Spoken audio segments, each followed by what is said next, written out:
মানুষ দুইজন, একজন দুইজন, তিনটা সেকেন্ড।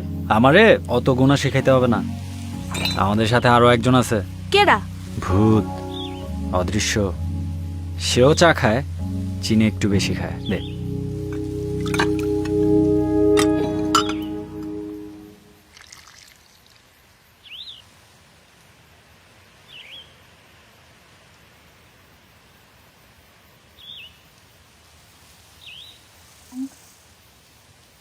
না, এটা তুই খা।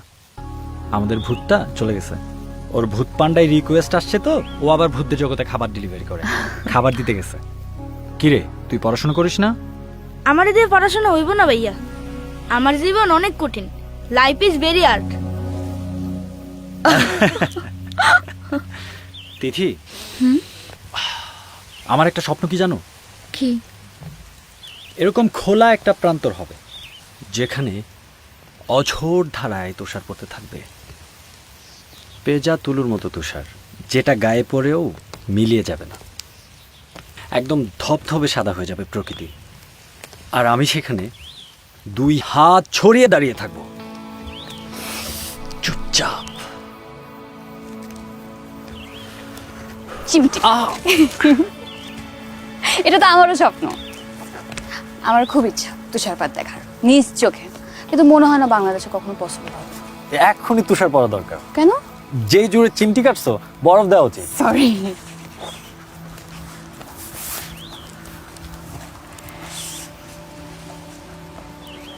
আচ্ছা, তোমার কি মনে হয় এই যে আকাশে এই সবুজ আলোটা আজকাল যে দেখা যাচ্ছে, এটা কি? আই থিঙ্ক প্রকৃতি একটা নির্দিষ্ট নিয়মে চলতে চলতে বোর হয়ে গেছে, তাই আমাদের সাথে মজা করতেছে। Very bad answer. Thank you.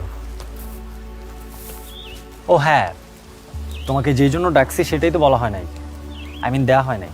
কি? এই সামনে আমি একটা বড় প্রোডাকশন হাউসের কাজ করছি as a assistant director, Tamal Hasan web film.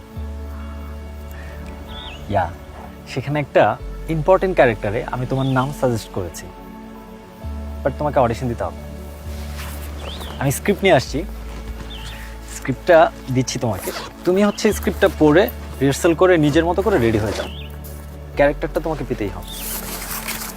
আমি? ইয়াপ। কি ক্যারেক্টার? তুমি যেহেতু বলেছো নিশ্চয়ই ভালো কিছুই হবে। আমি পারবো। ডেফিনেটলি। তমাল হাসান, আচ্ছা ঠিক আছে, আমি তাহলে আজকে রাতে পড়ি, পরে ফোন দেবো, কিন্তু আমাকে একটু বুঝাই দিও। ঠিক আছে, দিও। তো আমার কি মনে হয় জানো, তুমি লাইফের থেকে অনেক বড় বড় ক্যারেক্টার করবে তিথি। সবে তো শুরু, জাস্ট একটু ধৈর্য ধরে পরিশ্রমটা করে যাও, কারণ কারণ জীবন অনেক কঠিন। Life is very art.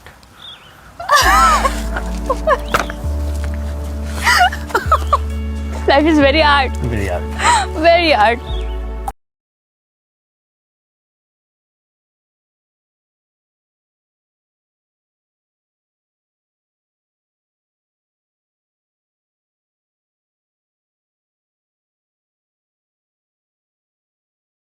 একদিকে ইউটিউব ৬৬,০০০ টাকা না দিলে আমরা বাঙালি, এই যে স্লিপার বাসের মধ্যে একটা হচ্ছে কলিং বেল অপশন আছে, এটি প্রেস করলে বাসের মধ্যে থেকে যে কোনো একটা স্টাফ আসে আমাকে মানে জিজ্ঞেস করবি যে কি কি সমস্যা হচ্ছে আপনার।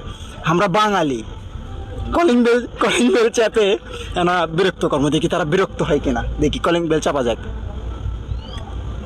বাজিচ্ছে জরিমানা দেওয়া লাগতে পারে, কারণ কোনো কারণ ছাড়াই আমরা প্রেস করছি। আমরা এখন আছি শাহফতে আলী স্লিপার বাসের মধ্যে, আর আমরা সাধারণত বগুড়া থেকে যাচ্ছি নওগাঁ, এবং দেখতে পাচ্ছেন বাসের মধ্যে অনেক মানুষ তারা আরামায়েশ করে যাচ্ছে, এবং এই যে দেখতে পাচ্ছেন এটা হচ্ছে বেড, এবং এই পাশে দেখতে পাচ্ছেন ভাই ক্যাঙ্কা আছে। এই বাসের সাধারণত ভ্রমণের উদ্দেশ্য কি আপনার? এই বাসত সাধারণত ভ্রমণের উদ্দেশ্যে স্লিপার বাসে কেমন লাগে সেটাই জানার জন্য। মানে বাড়িতে আপনার বগুড়া? বাড়ি আমার বগুড়া, কিন্তু যাচ্ছি নওগাঁ। আচ্ছা, এই যে বগুড়ার যে এরকম স্লিপার বাস আছে এই সম্পর্কে কিছু কোন যে আপনার অনুভূতি কেমন? বগুড়ার যে স্লিপার বাস আছে এটা বগুড়ার ভাষায় কই। হ্যাঁ, কোন সমস্যা? বগুড়ার যে স্লিপার বাস আছে এটা খুবই আনন্দজনক একটা বিষয়। এটা যদি আরো 2-3 বছর আগে আসলো না, আমার মনে হয় আরো ভালো হলো নি।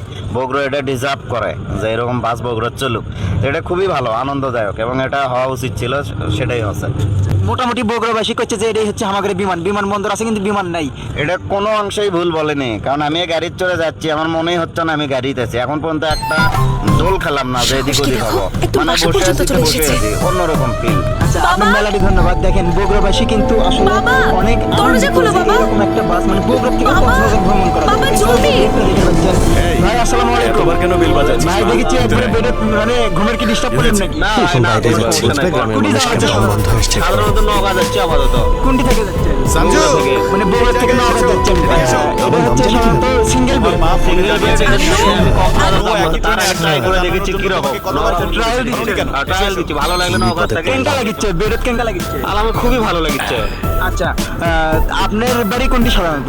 আমার বাড়ি গাবতলী থানা কোলাবাড়ি। তোমার কলিং বেল বাজিয়েছিস কেন রে মা? এই যে বগুড়া যে স্লিপার বাস আসলো, মানে বগুড়া থেকে ওই যে কক্সবাজার যাওয়া জানাপুরে পাচ্ছি আমরা আমার চাইলে। এটা বন্ধু আপনার কেঙ্কা গাইতে থাকে লাগিচ্ছে? বলেছিলাম এটা না? খুবই ভালো লেগেছে, এই জন্য তো কাজ কাম বাদ দিয়ে প্রথম দিনে আগে আছে ট্রাই দিচ্ছি যে কেমন। আচ্ছা, দেখেন শখের দাম কোটি টাকা। আচ্ছা, ধন্যবাদ, বিরক্ত করলাম। আর এই যে দেখে পাচ্ছেন এখন আমরা এই ডবল বেডে উঠে দেখামো। সাধারণত আমরা এই ডবল বেড লিছি, তা আপনাকে কেন দেখাই। এই যে আমার না পাওয়ার ফোকাস করো তো হেলাল, এই যে দেখেন। আচ্ছা, এই যে দেখেন, কেউ কভার পাবি যে এটা বাসের মধ্যে যাচ্ছি, কেউ কভার পাবেন লাই। আচ্ছা, এটা আমরা হচ্ছে পর্দাটা জোরে দিলাম। এই যে এখন দেখেন আমরা হচ্ছে 2 তলাতে আছি। এখন মনে হচ্ছে যে অন্ধকার হয়ে গেছে, তাহলে আপনি এই যে এটি খালি প্রেস করবেন। এই যে দেখেন নীল আলো, এটা বন্ধ করে দিলাম। এই যে হোয়াইট সাদা আলো রেগুলার যেটা। আর আপনি চাইলে এটি হচ্ছে এই যে আপনার যদি এসি প্রয়োজন হয়, এই যে এসি অন করে দেবেন। এসি কিন্তু এখন অন হয়ে গেছে, এই যে আপনারা বাতাস পাচ্ছেন। তো এসি বন্ধ করে দিলাম। এছাড়াও কিন্তু এই জায়গায় হচ্ছে একটা বড় লাইটও দেওয়া আছে। আর এই জায়গায় আরেকটা বিষয় আপনাদের দেখামো। দেখেন এখন আমি এই কলিং বেল প্রেস করবো, একজন স্টাফ আসবি যে আমার কি সমস্যা। আমরা বাঙালি, এই যে স্লিপার বাসের মধ্যে একটা হচ্ছে কলিং বেল অপশন আছে, এটি প্রেস করলে বাসের মধ্যে থেকে যে কোনো একটা স্টাফ আসে আমার মানে জিজ্ঞেস করবি যে কি সমস্যা হচ্ছে আপনার। আমরা বাঙালি, কলিং বেল চাপে না বিরক্ত কর্ম, দেখি তারা বিরক্ত হয় কিনা। দেখি কলিং বেল চাপা যাক। বাজিচ্ছে দেখি কেউ আসে কিছু কয় কিনা। একটু কাল্লাবাই করে দেই, আপনারা কাল্লাবাই করে দেই। এই যে দেখেন বেল টিপার সাথে সাথে কিন্তু একজন ভাই চলে যাচ্ছে। ভাই আসসালামু আলাইকুম। আসসালামু আলাইকুম। ওয়ালাইকুম আসসালাম। বেল যে প্রেস করলাম এই জন্য কি আসছেন? জি স্যার, বলেন কি করতে পারি আপনাদের জন্য? আচ্ছা, দেখেন বেল প্রেস করার সাথে সাথে কিন্তু চলে যাচ্ছে। আসলে আমরা এটা ট্রাই করেছিলাম যে বেল প্রেস করলে আসলে যে এই জায়গায় বেল দেওয়া হয়েছে, মানে যে কলিং বেলটা দেওয়া হয়েছে, এটা আসলে কি কার্যকরী কিনা। যতবার বেল চাপবেন আমি চলে আসতে বাধ্য থাকবো। আচ্ছা, বুঝতে পেরেছি। তো আপনাদের দেখালাম যে সাফাতালি বাসে যে স্লিপার বাসের মধ্যে যে অপশনগুলো দেওয়া আছে, এখানে চার্জিং পোর্ট দেওয়া আছে এবং কলিং বেল দেওয়া আছে। তো আমি হচ্ছে সাধারণত ভিডিও করেছিলাম, মানে এটা চেক করেছিলাম যে আসলে খুবই ভালো লাগছে। বিরক্ত করার জন্য দুঃখিত। কোনো বিরক্ত বোধ নেই আমাদের। আচ্ছা, বিরক্ত নেই। আচ্ছা, ধন্যবাদ। তো জরিমানা গণা লাগেনি। আচ্ছা, যাই হোক, আমরা মনে করেন বগুড়ার সোল, আর আমরা হচ্ছে বাঙালি। আবার টিভি। আচ্ছা, ঠিক আছে। তো আপনারা এই বাসত চাইলেই বাসত চড়ে কক্সবাজার ভ্রমণ করে পাবেন। মানে আপনি চাইলেই বগুড়া থেকে কক্সবাজার ভ্রমণ করে পাবেন। আর এই যে দেখেন, এই যে বালুশ, এই জায়গায় হচ্ছে আমার বেগম থাকবি। ফাঁকা, এখন বর্তমানে ফাঁকা, সিঙ্গেল। তো টিকিট পাচ্ছেন, স্ক্রিনে নাম্বার দেওয়া আছে। যারা টিকিট বুকিং করবে চাচ্ছেন তারা স্ক্রিনে নাম্বার দেওয়া আছে, এই নাম্বারে যোগাযোগ করে টিকিট বুকিং করতে পারবেন। এবং আমার এটি লাইটের প্রয়োজন, আমি এখন লাইটের প্রেস করবো। এই যে দেখেন কতটা ডিজিটাল। আর চাইলে এই যে পর্দা আছে, এই পর্দাটাও আপনি ফেলে দিতে পারবেন, কোনো সমস্যা হবে না। মানে আপনি এখন চাইলেই বগুড়া থেকে বিভিন্ন জায়গা ভ্রমণ করে পাবেন। তো এখন ঘটনা হচ্ছে এই বাসের টিকিট আপনারা কোটি পাবেন। আর এই বেডের ভাড়া কত, এগুলো ইনফরমেশন আপনাদের জানিয়ে দিচ্ছি। এই বাসের টিকিট আপনারা বগুড়ার যে কোনো সাফাত আলী কাউন্টার থেকে কাটের পাবেন। আপনার লাইট সংকট আছে, যে কোনো কাউন্টার থেকে কাটের পাবেন। এই ডবল বেডের ভাড়া আসবে 5,000 টাকা।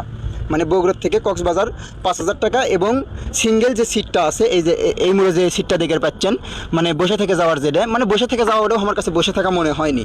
আপনারা স্ক্রিনে দেখে পাচ্ছেন যে মানে এটাও এক ধরনের বেড, মানে এই সিঙ্গেল সিটও এটাও এক ধরনের বেড এবং ডবল সিটও আছে এটার।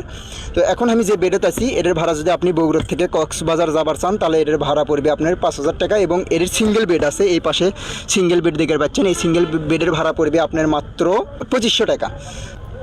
বগুড়া থেকে আপনার প্রতিদিন সন্ধ্যে 7টার দিকে এই বাসটা পাবেন, কক্সবাজারের উদ্দেশ্যে রওনা করবি। যদি পানির বোতল থাকে আপনি এটি পানির বোতল থুতে পারবেন, এছাড়াও এই জায়গায় আপনার ব্যাগ রাখার মতো ইয়ে আছে, এবং আপনি মোবাইল চার্জ করার জন্য এটি ইয়ে করতে পারবেন, মোবাইল রাখতে পারবেন।